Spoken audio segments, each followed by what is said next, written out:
attention à plusieurs titres. Le premier, c'est les valeurs. Pourquoi je dis ça? Parce que je crois qu'il n'y a pas eu de travail des gouvernements précédents et de celui-ci pour convenir des axes qu'on poursuivait. Voilà. Donc, par exemple, les politiques de baisse de vie, d'accélération des prises en charge par une baisse de la DMS, de virage en de durée moyenne de séjour. Tout ça, c'est pas expliqué suffisamment aux équipes et ça suffit pas de dire qu'il faut le faire pour qu'ils soient convaincus que ça correspond à la bonne prise en charge. Voilà. Donc il y a un déficit d'explication autour de ça. Il y a un déficit d'accord scientifique avec les médecins, avec les soignants pour dire que c'est ça qu'il faut faire. Le deuxième sujet, c'est sur les effectifs. Je pense que là aussi, il y a un paradoxe.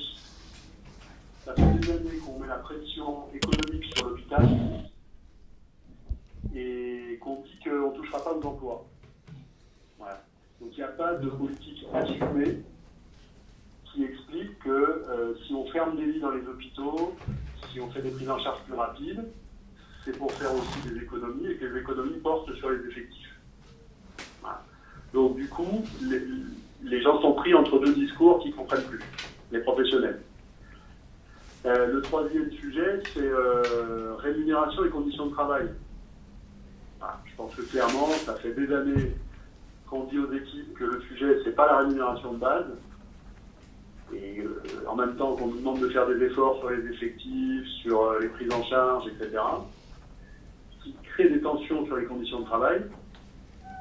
Et bon, ben voilà, là, il y a un pacte, pour reprendre un terme qui est apprécié par notre gouvernement et notre président de la République, il y a un pacte social avec la fonction publique qui n'est plus passé, qui n'est plus discuté, qui n'est plus... Voilà, je ne reviens pas là-dessus, ça a été évoqué.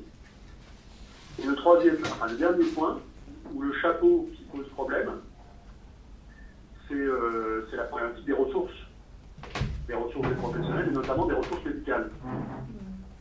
En plus de tout ça, on n'a plus la certitude de pouvoir tenir dans tous les territoires nos obligations et nos missions. Voilà.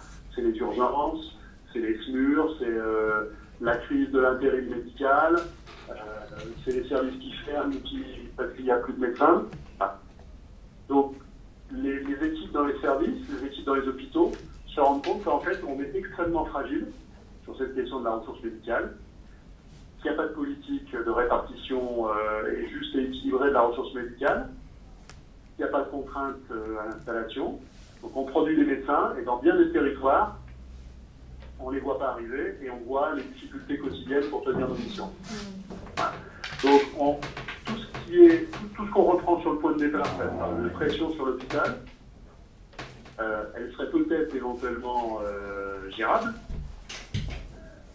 Dans un monde idéal, sauf qu'en réalité, notre quotidien, c'est la crise de l'intérim, les médecins qu'on ne trouve pas, les remplaçants qui ne sont pas là. Et cette crise des ressources, elle a tendance à s'étendre à d'autres professionnels. Voilà.